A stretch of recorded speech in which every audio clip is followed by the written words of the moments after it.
This video is meant to familiarize the rider with the location of information and components on an Indian Scout. 101 model shown. Note that some features and accessories shown may not be present on all models and may not represent production vehicles. Starting at the front of the motorcycle, you will find the headlight, headlight adjustment fasteners, and front forks. On the left side of the motorcycle, you will find the left front turn signal, airbox located under the fuel tank, spark plugs, ignition switch or power switch. On ride command equipped models, in front of the gas tank, you'll find a USB, horn, gear shifter, left footrest, and side stand. The left handlebar contains the clutch lever, mirror,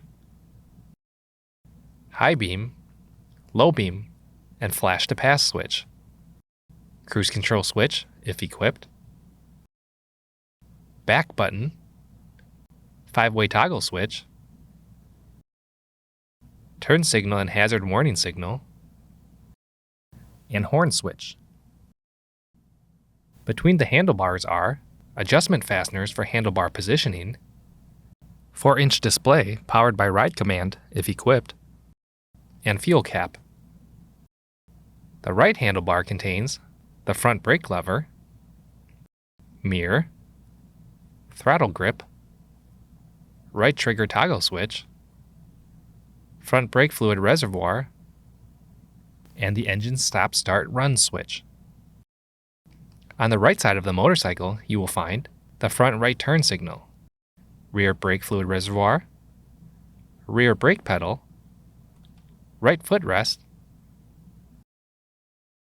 oil fill cap, oil level sight glass, and muffler. In front of the engine, you'll find the radiator, coolant recovery bottle with dipstick, and oil filter. Remove the seat to access the battery, fuse panel. There is also a multi-purpose tool underneath the seat. At the rear of the motorcycle is the tail light, brake light, and turn signals, adjustable suspension, and drive belt. The VIN label is located on the left-hand chassis frame in front of the engine. The VIN also is stamped on the right side of the frame near the steering column. For more information, see your authorized Indian motorcycle dealer or visit indianmotorcycle.com.